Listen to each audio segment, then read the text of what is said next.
Buzz Aldrin opened his eyes and floated in the darkness, collecting his thoughts, remembering where he was. All was still inside the command module, Columbia. Only the hum of the cabin fans broke the total silence of the void.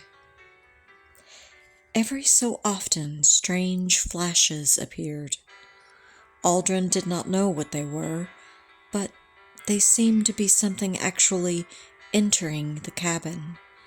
Perhaps a vagabond cosmic particle decaying in the command module's atmosphere. He had seen the flashes last night, too. Now he made a mental note to mention them to Armstrong and to Collins. They were still asleep, down in their sleeping bags.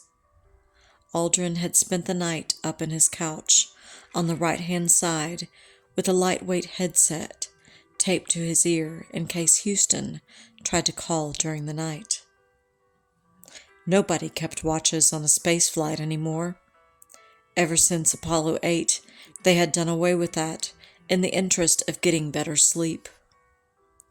On this mission, especially, sleep was important.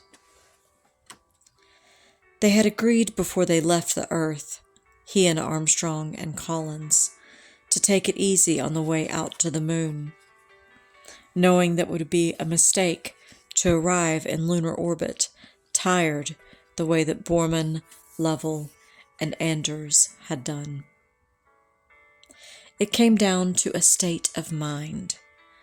They would convince themselves as they coasted out to the moon that the mission had not really begun, and that it would not begin until the moment when Armstrong and Aldrin floated into Lunar Module Eagle, undocked from Columbia, and started the final descent to the moon.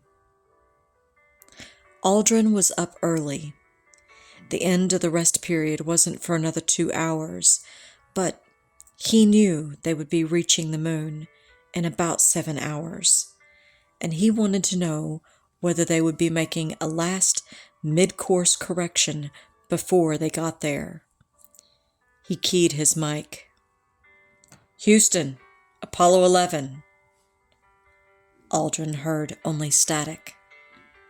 He guessed that one of the tracking stations was about to go out of contact, carried by the Earth's rotation, and that the manned spaceflight network was in the process of switching to another big dish. He lifted the shade from Columbia's right-hand window and looked for Earth. But outside there was only dull, starless black.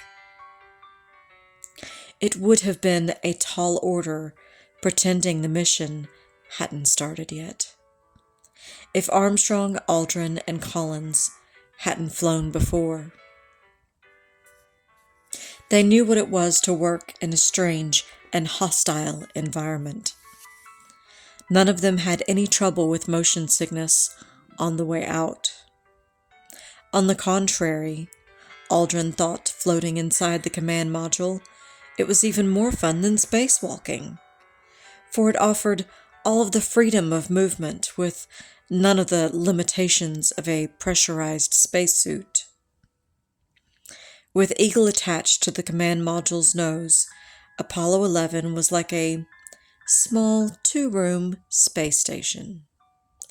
The two joined craft coasted moonward, twirling slowly in the sun's glare. Aldrin hadn't gone inside Eagle until the day before, when he and Armstrong made a scheduled inspection of its cabin.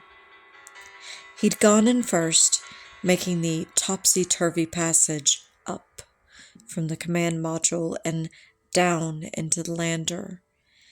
He would later call it the strangest sensation of the entire voyage.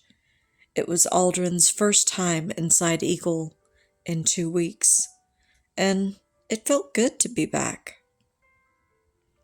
Armstrong arrived hanging from the ceiling. By Aldrin's reckoning with the television camera, before the flight, they had barely had enough time to learn how to turn the camera on, never mind to learn how to point it accurately or stage anything like a professional-looking show. It was challenging, to say the least, when Mission Control came on the air 10 minutes before a TV show started and announced matter-of-factly that 200 million people were standing by for this broadcast. They're all watching. What are you going to show us? But this one went well.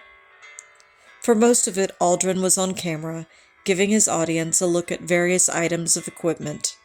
A movie camera they would use to film, a flight plan, one of the protective visors he and Armstrong would wear during the moonwalk. From what Charlie Duke and Mission Control said, the TV show was an unqualified success.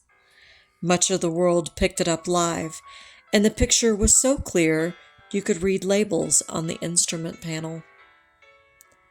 But such diversions aside, Aldrin hadn't felt quite on top of things since they left Earth. There was that feeling of being slightly behind the airplane that he'd had as a squadron pilot whenever he flew a new jet for the first time. Even though everything was going smoothly, even though he was doing things he had done literally hundreds of times in the simulator, it was the reality of it all, seeing the Earth beyond the windows, floating free, knowing that the world was listening and watching almost everything that they did. That put him just slightly off balance. And there was always another performance ahead, whether it was mid-course correction burn or a television show. Houston, Apollo 11. This time there was an answer. It was Ron Evans, the Capcom who was working the night shift. With the three of them asleep, Evans' shift got pretty dull, and he sounded glad to make contact. He told Aldrin the trajectory was good, so there wasn't going to be a mid-course correction, and he could go back to sleep for another couple of hours. Aldrin settled in and tried, without success, to sleep again. After a few minutes, he was aware of some activity beneath the couches. Armstrong and Collins were finally awake. They shed their lightweight sleeping bags, emerged from behind the seats, and the three men began the business of their fourth day in space. Fuel cells needed to be purged, there was breakfast to fix, and there was an unspoken but undeniable tension in Columbia's cabin. Each of them could feel it. The ruse was getting harder and harder to pull off. They were about to put their lives and their abilities on the line. Armstrong, Aldrin, and Collins had not seen the moon on the way out, but according to the flight plan, they were supposed to take some pictures of it a few hours before breaking into lunar orbit. As they finished breakfast, a sudden darkness came around them, and for the first time in flight, the sky was full of stars. Too many to count, each with a steady, gem-like brilliance. They had flown into the lunar shadow. Through the windows of the slowly turning spacecraft, they looked out at the place where the sun had once been, and there was the moon, a huge, magnificent sphere bathed in the eerie blue light of Earthshine. Each crater rendered in ghostly detail, all except for a third of the globe.